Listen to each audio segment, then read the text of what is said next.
హామీలిచ్చి మోసం చేసిందని బీఆర్ఎస్ నేత ఆర్ఎస్ ప్రవీణ్ కుమార్ విమర్శించారు. భూపాలపల్లి జిల్లా పరకాలలో ఆయన ఎన్నికల ప్రచారం నిర్వహించారు. మున్సిపల్ ఎన్నికల్లో కాంగ్రెస్ కు గుణపాఠం చెప్పాలని ప్రజలకు పిలుపునిచ్చారు.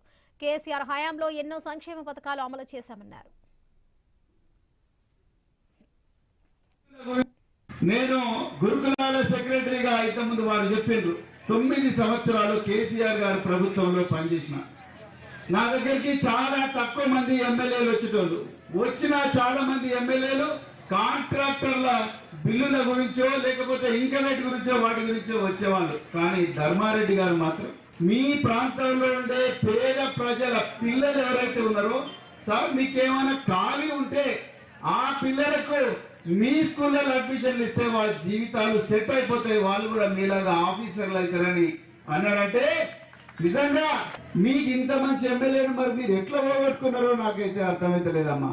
మరి ప్రతిరోజు కూడా వచ్చి నాకు వీళ్ళకి అడ్మిషన్ ఏంటి, వీళ్ళకి అడ్మిషన్ ఏంటి, నర్సక్కపల్లి స్కూల్ అడ్మిషన్ ఏంటి, కోటపాక స్కూల్ అడ్మిషన్ ఏంటి, లేకపోతే భూపాలపల్లి డిగ్రీ కాలేజీలో అడ్మిషన్ ఏంటి, హన్మకొండలో అడ్మిషన్ ఏంటి, మడికొండలో అడ్మిషన్ ఏంటి, ఎక్కడ ఖాళీలు ఉంటే అక్కడ పర్కాలలో పుట్టిన బిడ్డలను పంపించి వాళ్ళందరినీ గొప్ప